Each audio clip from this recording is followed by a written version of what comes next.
Hello, good morning everyone. So, it's been a while. Ngayon lang ako ulit nakapag recording ng ganito, sharing my devotions and yung aking mga recently mga natututunan from the Lord na gusto kong ibahagi po dito sa aking video. So kahapon po, nag-attend kami ulit ng Women to Women. So nandun pa rin kami sa series na to na preparing for the return of the King.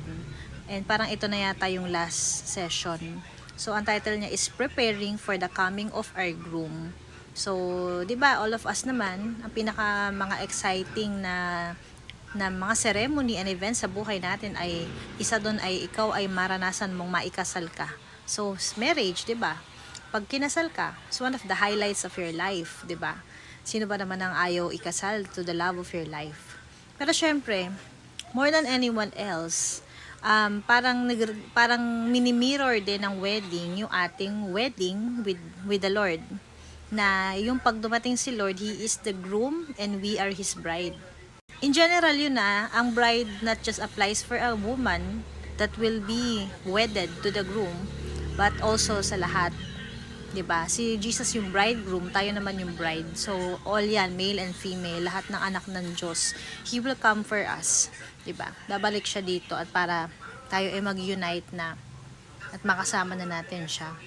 So yun nga, parang diniscuss dito ni Dr. Cherry yung yung ancient Jewish wedding, mahigpit talaga daw noon, mabusisi siya, so kailangan aalis yung groom, parang ipagpapaalam mo may yung bride, diba, sa family, tapos mayroon pang dowry na binibigay parang to secure the bride na akin na to, mapapangasawa ko na to, and para i-test yung faithfulness nung bride to be, aalis yung groom to prepare a place for them, which means yung kanilang tutuluyan pag kinasal sila, yung kanilang titirahan.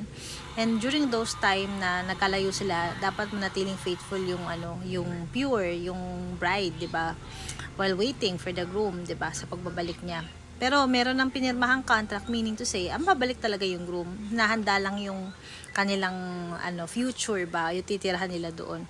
So maraming proseso, tapos kailangan daw nun, so bigla na lang daw darating yung groom, walang alam kung yung bride kung kailan daw darating, even the family, so it's a surprise, ganyan. Tapos daw kailangan nun, para bang yung bride, while waiting for the groom, anytime naka-gown na siya, naka-wedding gown siya, hindi na tutulog na siya naka-gown. 'Di ba dati, pero dito sa atin bawal na talaga di ba? Bawal daw makita na nakasuot ng gown. Pero nakaka-amaze kasi makikita mo yung talaga, yung desire ba na pag nag-unite na sila. Tapos basta matindi yung nila, yung ancient Jewish wedding. Tapos yung ngayon, preparation din ng bride, kailangan i-secure niya yung sarili. Tapos meron pang sinasabi na kailangan daw parang i-cleansing yung woman, parang ilulubog siya sa tubig para daw malaman kung para daw parang transition yun na from single to married, ganun. Tapos yung kapag naghali mo na sila, meron silang chamber na papasukan, ang kailangan daw ipakita daw nung groom yung bed sheet na may stain ng blood, proof na naging faithful yung na virgin yung niya na pangasawa. Tapos doon daw, 7 days wedding celebration. As in talagang matagal na celebration. Sobrang taas ng nila. Sobrang highly nila, ino-honor nila yung marriage. Yung pagiging sacred ng marriage. So ganoon din sa atin. 'Di ba? Para bang yung union natin kay Lord. Parang iyan, hindi natin alam talaga ang kailan ito pala yung isang magandang natutunan ko while waiting daw for the Lord. Ang nakakaalam lang, ang pwedeng magsabi kung kailan darating yung is yung father nung bride. Yung father, ready na siya, pwede ka nang bumalik. Parang ganon. So parang ganon si Jesus, yung pagbabalik niya, no one knows but only the Father. Yung pagbabalik niya, 'di ba? Kaya kailangan daw maging prepared tayo. So, while we are waiting, what should we do? May sinabi pa dito na we should really remain faithful, trustworthy, diligent, we fear the Lord, we bless others while, kumbaga, habang tayo ay nag-aantay.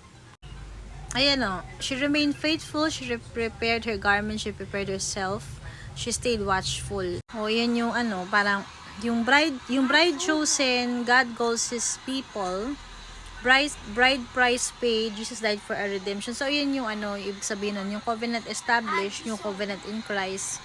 Groom prepares a home, Jesus prepares a place for believers. Tapos, bride waits expectantly, the church awaits Christ's return.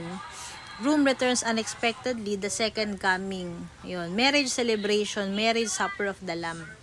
Ayan o, ano daw ba dapat ang maging what does a ready bride, tayo yon, look like? She is trustworthy. Ayan. She is diligent, Proverbs 31:13. She works eagerly with her hands. So, yung mga ginagawa mo, may mga bagay ba nakalooban ng Lord sa buhay mo? Nabibless ba yung mga tao sa paligid mo? Diba? Is it glorifying to God? Ganon. Yung lahat ng ginagawa natin, does it honor and please Him? She blesses others. Kumbaga yung buhay mo ba ay nagiging nagiging salt and light ka ba? Nagiging reflection ka? Kumbaga yung, does your life point others to Jesus? Parang ganun lang. Does your character or does your life reflect the love of Christ to the people around you, or yung grace pa pinapakita mo sa mga kapwa mo?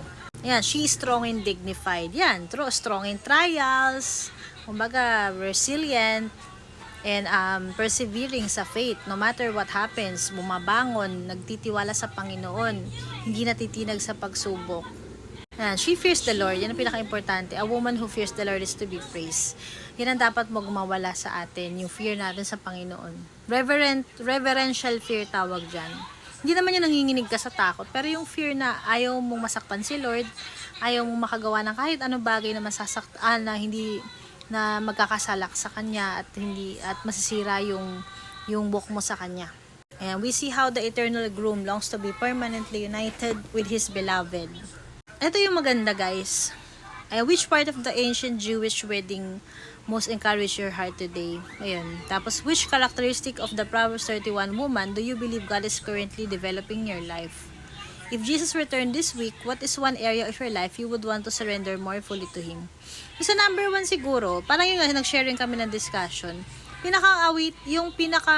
nakaka-encourage na part is yung pine-prepare nung groom yung place na titirhan nila nung bride, which is actually si Lord nga, di ba, laging sinasabi darating na si Lord. It's been thousands of years.